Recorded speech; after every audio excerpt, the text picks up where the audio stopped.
하나님 말씀 시편 138편 1절에서 8절까지 말씀드리겠습니다.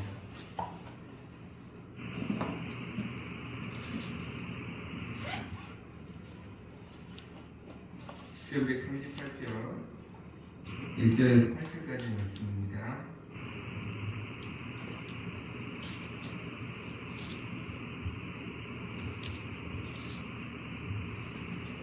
내가 전심으로 주께 감사하며 신들 앞에서 주께 찬송하리이다. 내가 주의 성전을 향하여 예배하며 주의 인자하심과 성실하심으로 말미암아 주의 이름에 감사하오리니 이는 주께서 주의 모든 일보다 높게 하셨습니다. 내가 간구하는 날에 주께서 응답하시고 내 영혼에 힘을 주어 나를 강하게 하셨나이다. 여호와여, 세상의 모든 왕들이 주께 감사할 것은 그들이 주의 입의 말씀을 들으리며 그들이 여호와의 도를 노래할 것은 여호와의 영광이 크심이니이다.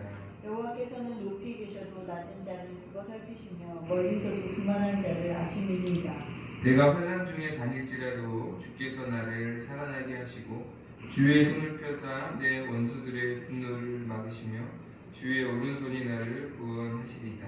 여호와께서 나를 위하여 보상해 주시리이다. 여호와여, 주의 인자하심이 영원하오니 주의 손으로 지으신 것을 버리지 마시소서. 아멘. 시편 138편은 다윗의 시입니다. 다윗이 하나님의 은혜를 실제적으로 경험하고 그 하나님을 찬양하는 시입니다. 시편 138편의 시는 시편 18편의 시와 그 내용과 구성이 비슷하다고 여겨집니다. 우리가 잘 알고 있는 나의 힘이 되신 여호와여, 내가 주를 사랑하나이다 라고 시작되는 시편 18편과 굉장히 내용이나 어떤 주제가 비슷합니다. 그러나 시편 18편과 138편에 한 가지 차이가 있는데, 시편 18편은 다윗의 대적에 대한 구체적인 표현이 있어요. 그러나 본문에서는 시편 138편에서는 대적에 대한 구체적인 표현이 없이 그냥 포괄적으로 표현을 하고 있습니다. 그래서 많은 학자들은 시편 18편은 다윗이 젊었을 때에 쓴 시가 아닐까, 좀 더 어떤 혈기가 있고 또 그러한 젊었을 때 시지 않을까라고 생각하고 있고, 이 시편 138편은 그의 인생이 완숙한 시기에 하나님의 은혜를 기억하면서 고백한 시로 여겨지고 있습니다. 다윗이 자기 인생을 전체적으로 돌아보면서 지금까지 역사하신, 또 앞으로 역사하실 하나님의 은혜를 감사하고 찬양하는 시인 것이죠. 우리가 12월을 보내고 한 해를 마무리하는 시점에서 올 한 해를 돌아보면서 하나님께서 주신 은혜를 기억하고 또 감사하고 찬양하는 시가 되었으면 좋겠고, 또 우리가 성탄을 또 기다리는 시점에서 이 땅에 오신 예수 그리스도의 은혜를 다시 한번 기억하고 또 다시 오실 예수 그리스도를 또 소망하며 하나님께 감사와 찬양을 드리는 이 시간이 되기를 소망합니다. 먼저 다윗은 내가 하나님께 전심으로 감사를 드림을 고백하고 있습니다. 1절을 보면 내가 전심으로 주께 감사하며 신들 앞에서 주께 찬송하리다. 하나님께 전심으로 감사하다. 전심이라는 것은 그의 진심을 말하는 것이고, 그의 어떤 부분이 아닌 자기의 마음에 전부를 다하여 조각이 아닌 온 마음을 다하여 하나님께 감사를 드린다라고 고백합니다.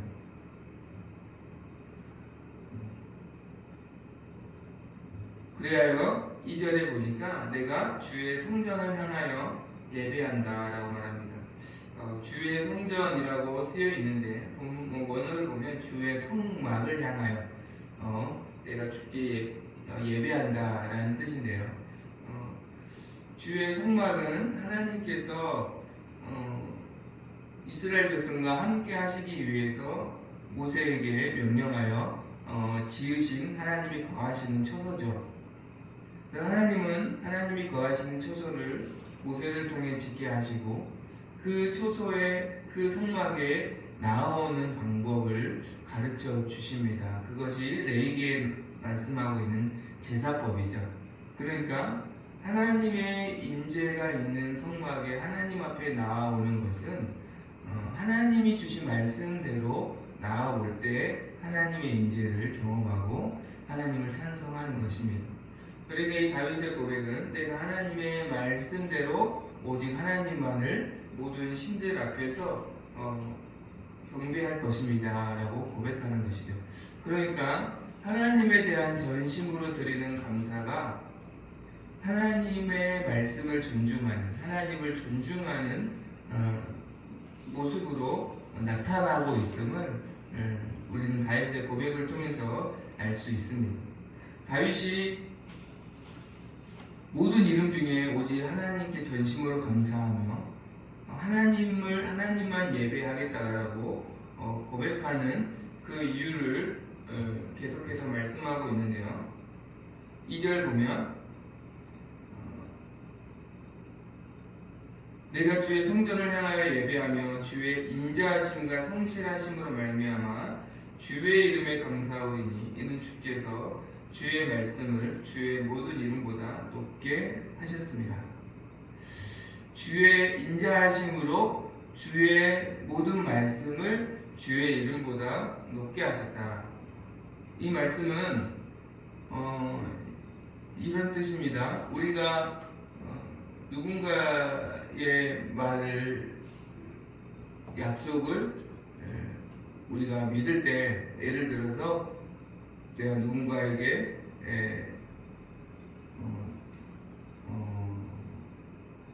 누군가 나에게 돈을 빌려달라고 했을 때 돈을 빌려줄 때 이 사람과 나와의 신용을 보죠. 이 사람이 믿을 만한 사람인가 그렇죠.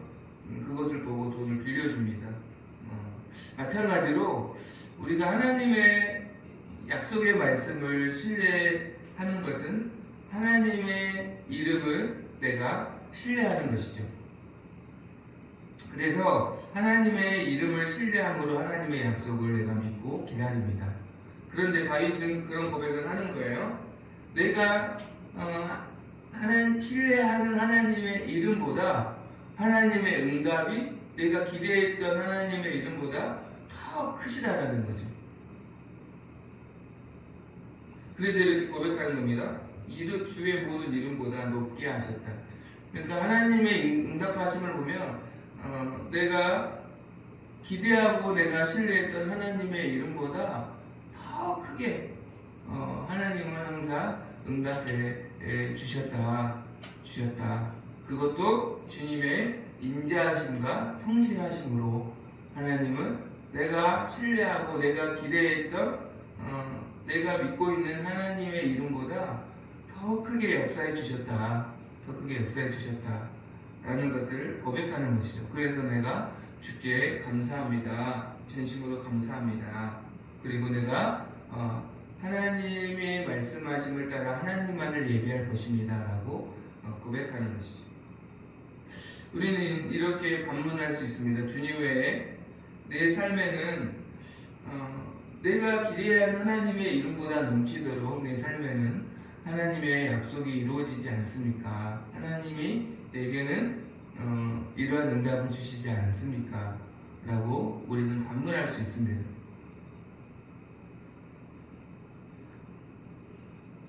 그런데 우리가 3절에 보면 이러한 추측을 할 수 있어요. 다윗이 자신이 믿고 기대했던 것보다 넘치도록 응답해 주시고 약속의 말씀을 이루어 주신 하나님을 다윗이 그 약속의 말씀을 받자마자 경험한 것이 아니었다는 거죠. 우리는 다윗의 삶을 말씀을 통해서 알고 있습니다. 사무엘이 다윗을 왕으로 기름 부었죠. 그러자 기름 부음을 받자마자 다윗이 왕이 된 것이 아니었어요. 기름 부음을 받았다는 것은 하나님의 약속을 받았다는 거죠. 그런데 그 약속이 이루어지기까지는 10년 이상의 엄청난 시간을 그는 인내해야 했습니다.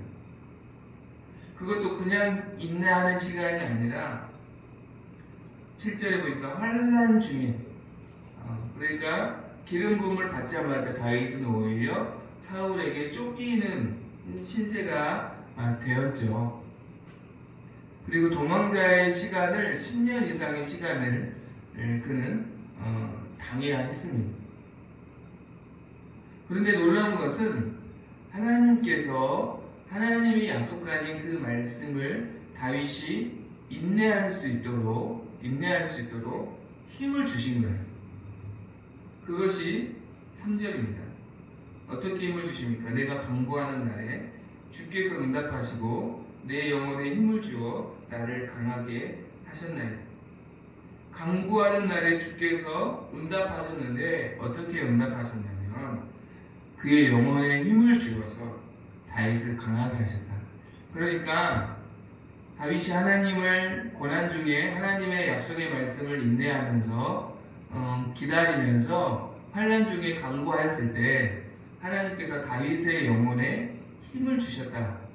그래서 약속의 말씀이 이루어지기까지 견디게 하시고 인내하게 하셨다라고 말씀합니다.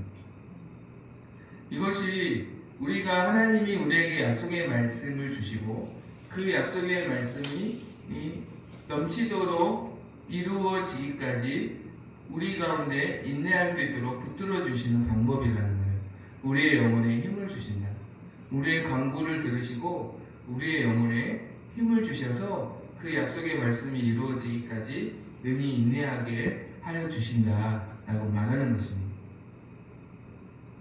예수님도 요한복음 6장 63절 보면 살리는 것은 영이다. 우리의 영이 살면 환경이 아무리 어려워도 아무리 힘든 일이 있어도 우리가 살아낼 수 있다라는 것이.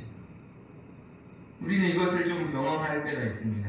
은혜를 받으면 우리의 영혼이 살아나면 환경은 바뀌지 않았는데 바뀌지 않은 환경이 내게 더 이상 문제가 되지 않다는 것을 경험할 때가 있습니다. 그것이 바로 다윗에게 역사하신 하나님의 방법이었고 또 우리가 구해야 할 하나님의 은혜라는 것이죠. 그 은혜를 통해서 하나님의 약속이 이루어지기까지 하나님은 버틸 힘을 주시고 또 소망을 주셨다라는 것입니다. 그래서 우리는 하나님의 약속의 말씀이 이루어지기까지 가만히 있는 것이 아니라 날마다 은혜를 사모해야 되는 거예요. 우리의 영혼을 강하게 하시는 하나님의 은혜를 우리는 사모해야 하는 거예요. 그래야 약속의 말씀이 이루어지기까지 우리가 우리의 자리를 지킬 수가 있고 우리가 버틸 수가 있는 것이죠. 더 나아가서 다윗은 이렇게 고백합니다. 7절, 8절 보면 내가 환난 중에 다닐지라도 주께서 나를 살아나게 하시고 주의 손을 펴사 내 원수들의 분노를 막으시며 주의 오른손이 나를 구원하시리이다. 주께서 환난 중에 다닐지라도 주께서 나를 살아나게 하시고 내 원수들의 분노를 막으시고 나를 구원하실 것이다.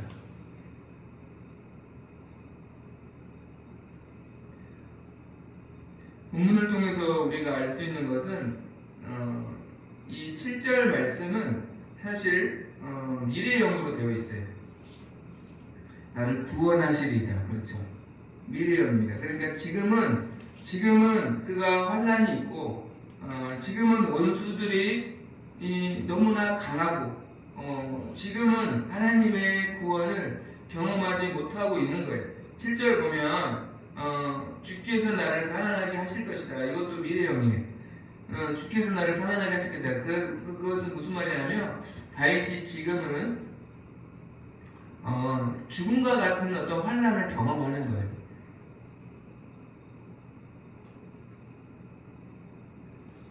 살아난다라는 것은 그는 지금 죽음을 경험하고 있다는 것이죠. 죽음은 사실은 우리가 왜 죽음을 두려워하냐면 죽음은 더 이상 가능성이 0이 되는 시간이기 때문에 사람들은 죽음을 두려워합니다. 사실 다윗은 자신이 환난을 경험하는 가운데 이 환난은 자신이 다시 회복될 가능성이 제로일 때가 많다는 거죠. 우리는 참 결과를 말씀을 통해서 알고 있기 때문에 사울의 뒤를 이어서 다윗이 왕이 됐다 이렇게 쉽게 생각할 수 있지만, 사실 사울을 당시 여러분 사울은 초대 왕입니다. 그렇죠? 초대 왕이라는 것은 모든 권력의 정점이라는 것이에요. 모든 왕권의 정점이라는 것이죠. 우리가 역사를 보면 나라를 건국하여 왕이 되는 초대 왕들의 권력은 우리가 생각했던 것보다 더 어마어마한 권세였음을 알고 있습니다. 태조 이성계라든지 왕건이라든지 어마어마한 권세를 가진 사람이, 사울이 그런 사람이에요. 그런데 그런 사람에게 추격을 받고 그런 사람과 싸워서 그 사람을 이기고 그 초대 왕의 후사가 있음에도 그 후사들까지 그 권력을 다 물리치고 그 뒤를 이어서 왕이 된다는 것 자체는 사실은 현실에서는 가능성이 제로인 것입니다.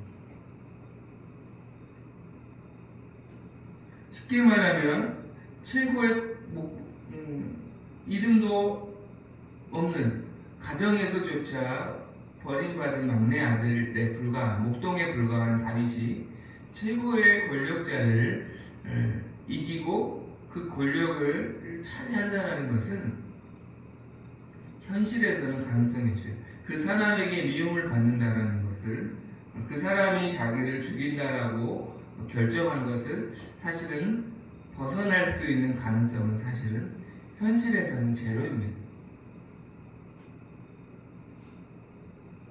왕정 국가에서 그 왕을 이기고 왕이 후사가 있음에도 그 나라를 이어받는다라는 것은 사실은 제로의 가능성이.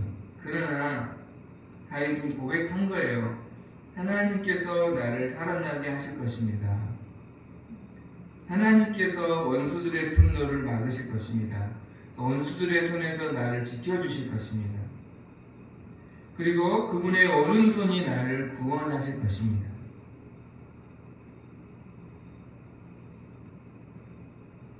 역전의 하나님을 그는 소망하며 감사하고 있습니다.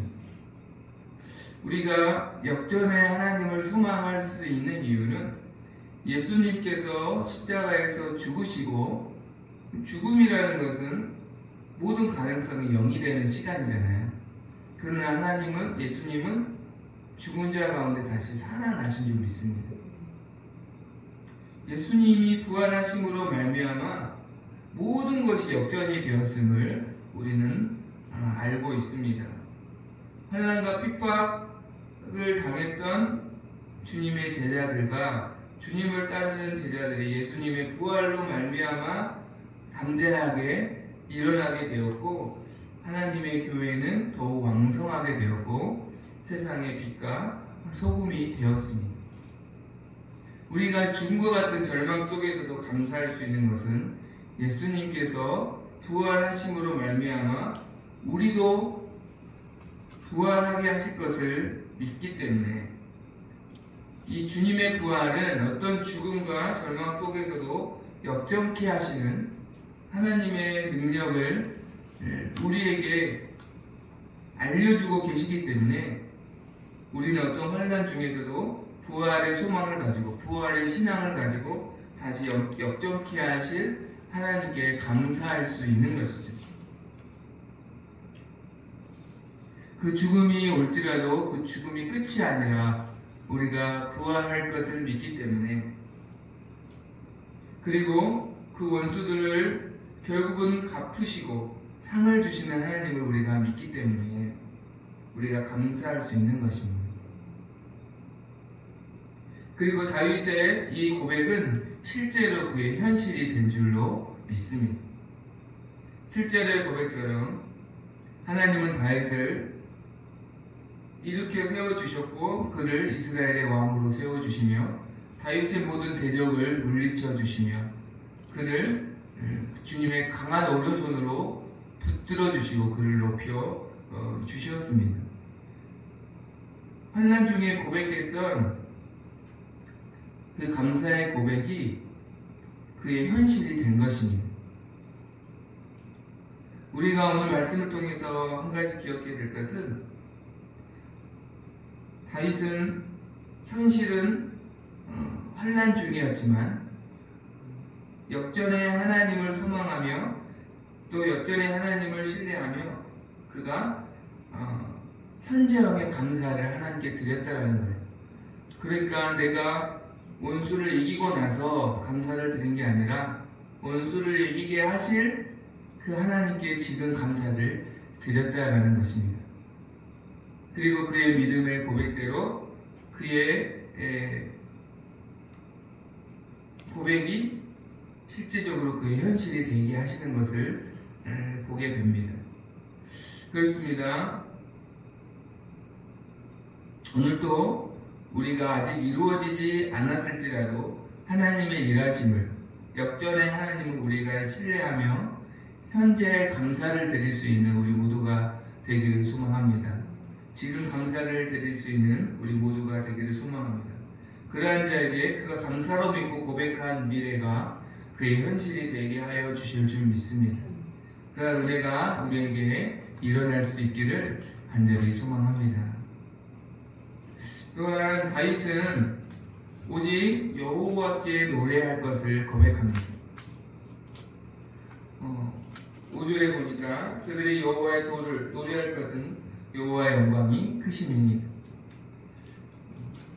하나님의 도를 노래합니다 라고 고백합니다. 하나님의 도는 하나님의 역사하심, 하나님의 일하심, 하나님의 어떤 스케일, 이 모든 것을 포함하는 말씀이죠. 하나님의 일하심, 하나님의 역사하심, 하나님의 스케일, 이 모든 것이 그분의 영광이 너무 크기 때문에 우리는 하나님을 노래합니다 고백합니다. 하나님의 영광이 어떻게 크신가? 6절 보니까 여호와께서는 높이 계셔도 낮은 자를 보고 살피시며 멀리서도 교만한 자를 아신다 라고 고백합니다. 그렇죠. 하나님보다 높으신 분이 없습니다. 그러나 그 높이 계신 하나님의 낮은 자를 굽어 살피시는 분이시다. 가장 높이 계신 분이 낮은 자를 굽어 살펴주신다. 가장 높이 계시지만 가장 낮은 자를 굽어 살피시는 그 하나님의 영광에 노래합니다. 예수 그리스도는 가장 높이 계신 하나님의 아들이시지만 그분은 목수의 아들로 누우실 곳이 없는 말구유에서 이 땅에 오심으로 말미암아 그분은 높이 계신 하나님이시지만 낮은 자를 굽어 살피시는 겸손의 왕이심을 우리에게 보여주셨습니다. 이런 분은 주님밖에 없습니다. 우리가 선거 때마다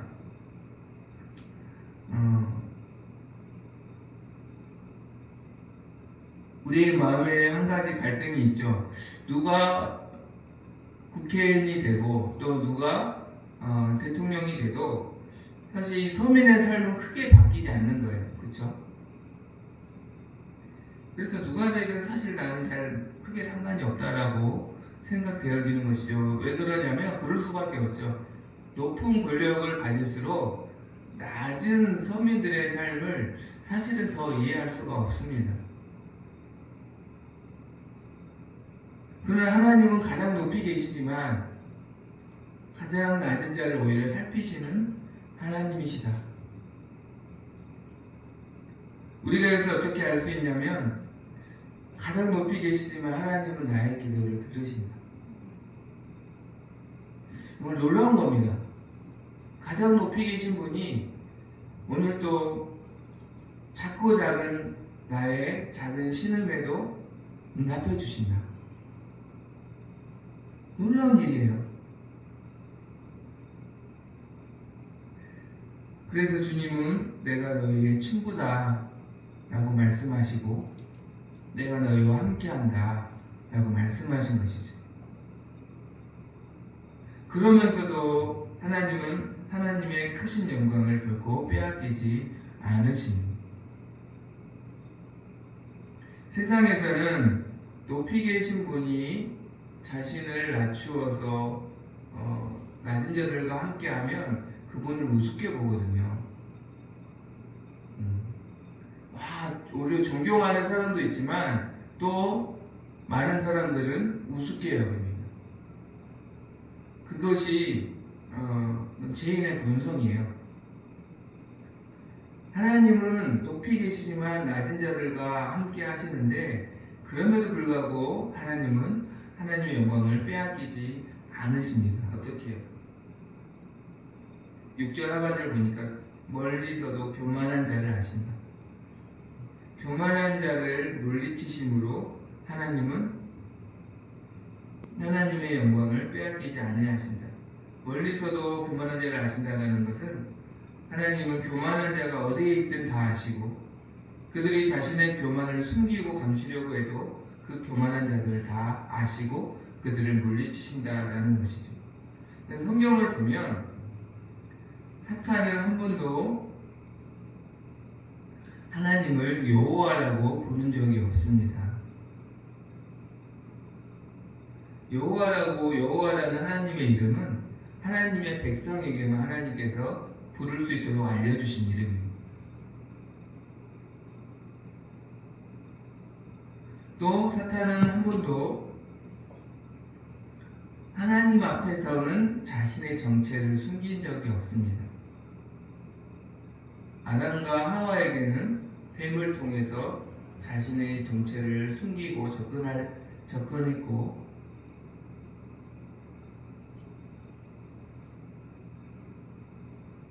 사탄의 역사들을 보면 성경에서도 누군가를 유혹하고 누군가를 시험했을 때 사람들에게는 자신의 모습을 진짜 나타내지 않고 누군가를 통해서 역사하거든요.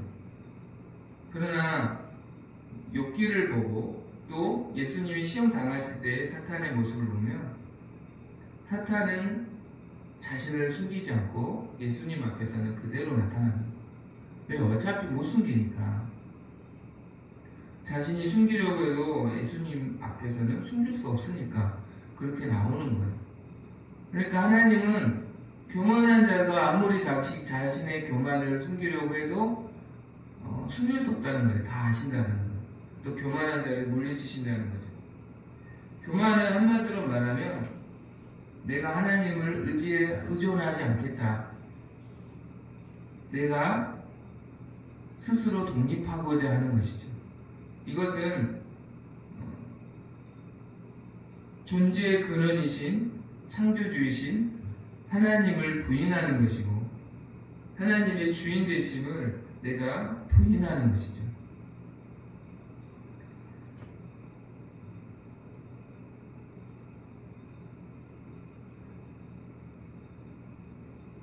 불효 중에 가장 큰 불효는 속썩이고 막 그런 게 아니라 어머니를 어머니로 인정하지 않는 것이고 아버지를 아버지로 인정하지 않는 것이죠. 그래서 하나님은 그래서 교만한 자를 반드시 심판하시고 그를 반드시 대적하십니다. 하나님이 대적하시면 누가 살아남을 수 있겠어요? 식물이 아무리 아름답고 꽃이 아무리 아름다워도 뿌리가 없이 어떻게 살 수 있겠어요? 하나님을 대적하는 것은 존재의 뿌리 없이 존재하는 것이나 마찬가지이기 때문에 결코 금방 시들 수밖에 없는 것이죠. 그래서 교만한 자는 하나님과 원수되기 때문에 반드시 패망하고 넘어질 수밖에 없습니다. 하나님은 그래서 이 교만한 자를 물리치시고 겸손한 자를 높여주심으로 하나님의 영광을 빼앗기지 않고 하나님의 영광을 나타내십니다.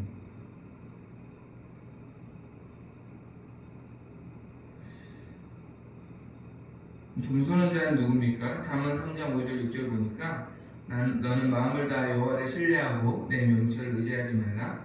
너는 범사의 것을 인정하라. 그래야 내 길을 지도하시리라.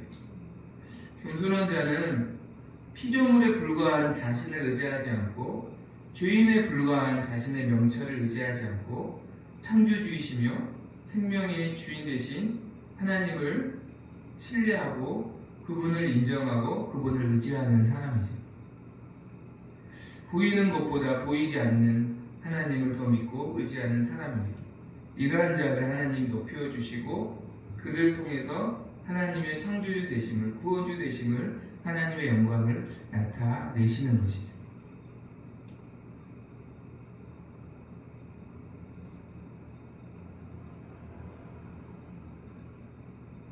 멀리서도 교만한 자를 아시는 하나님은 멀리서도 겸손한 자도 아십니다. 그래서 하나님은 겸손한 자를 보실 때 두 가지를 보십니다. 그가 고난의 때에 누구를 의지하는가, 또 하나는 그가 형통할 때에 무엇을 기뻐하는가. 다윗은 고난의 때에 하나님을 의지했습니다. 또한 다윗은 형통의 때에 하나님을 기뻐하고 하나님을 생각했습니다. 그가 왕이 되었고 주위의 모든 대적을 다 이기고 승리하는 왕 중의 왕이 되었을 때 그는 누구를 생각했냐면 하나님을 생각했습니다. 나는 이렇게 화려한 백향목 궁에 편하게 있는데 우리 하나님의 언약궤는 저기 장막에 있구나. 내가 하나님의 집을 지어드리고 싶다. 그래서 그것을 하나님께 기도합니다. 그러자 하나님께서 내가 나의 집을 짓는다고 하느냐, 사람이 어찌 나의 집을 짓겠느냐, 그러나 너의 마음을 내가 기뻐한다. 그래서 내가 너의 집을 세워줄 것이다. 내가 내 나라를 세워줄 것이다. 내가 내 왕위를 세울 것이다. 다윗을 높여주시죠. 이것이 다윗 언약입니다. 그리고 하나님의 영광을 그 다윗을 통해서 나타내시는 겁니다.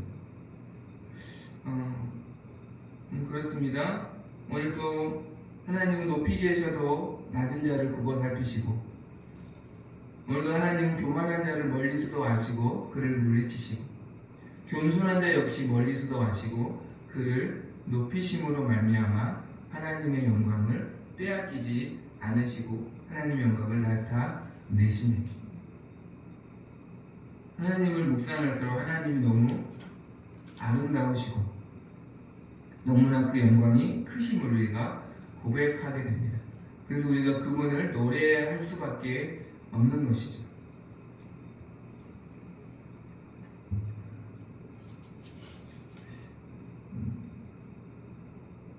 하나님께 드리는 최고의 고백 중에 하나가 왜 하나님께 노래하라일까 생각을 해봤습니다. 노래라는 것은 우리의 사실 나의 삶을 어떻게 보면 대변해 주는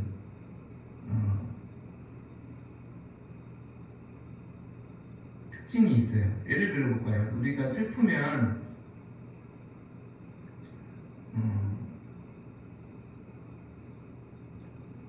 슬픈 노래를 듣고 슬픈 노래를 하겠죠, 그렇죠?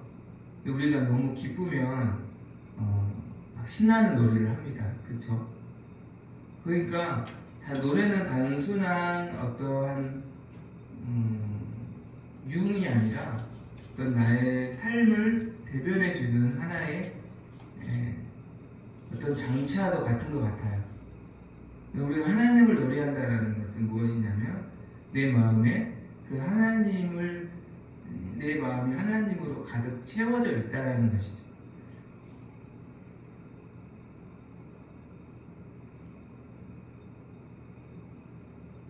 내가 하나님께 중독이 되어 있다는 것이죠. 내가 어떤 아이돌 중독되어 있으면 그 아이돌 노래만 계속 듣습니다. 계속 합니다. 하나님께 내가 중독되어 있으면 하나님을 계속 노래하게 되어 있어요. 하나님을 노래하라. 예수로 중독되라. 예수 그리스도를 바라보라 라는 말씀인 것이죠. 우리가 하나님의 아름다우심을 기억하고 날마다 하나님의 일하심을 경험하고 날마다 예수 그리스도를 노래하는 우리의 삶이 되기를 간절히 소망합니다. 찬양하고